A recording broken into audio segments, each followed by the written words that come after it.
Hey guys, welcome to Battle Coaches. This was actually going to be posted on the private forum, but I've decided I'm going to go ahead and just put this out to the general public to let everyone know what it is that we're working on. So recently when I'm doing heavy bag work, I've changed up the way that I hold my fist, and because we do things with gloves, without gloves. Oftentimes the traditional way to hold your hand is by curling the fingers in and throwing the thumb on top. When you teach the kids, it's french fries and ketchup, right?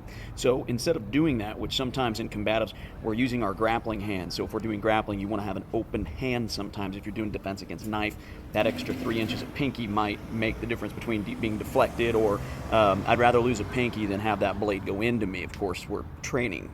It's not real. It's a plastic. The difference is being able to go from articulation of your hands completely curled in, which can damage it sometimes, depending upon how you're holding and which area you're striking with.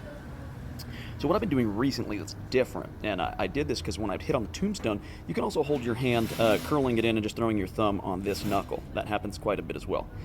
What I've been doing recently is something called a hollow hand, where I literally just lay the fingers down and I throw the knuckle here. So of course I'm still hitting with the first two knuckles, but it allows me to go from an open hand, open palm, doing a lot of open palm techniques, into a closed fist, hammer fist, and I'm noticing that I'm not getting there's no down risk to it, there's no downside to it. I'm noticing that I'm hitting just as hard because it's the metacarpals that are in line with the radius and ulna, and it's hitting really hard on the tombstones. I feel comfortable with it, and I'm able to go from an open hand to a closed hand really quickly, so I can go from grabbing to striking very, very quickly.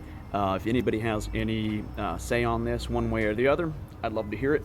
I'm enjoying the rest of my day off, biking, heading to the park, just goofing around before I get back into the studio. Talk to you guys soon.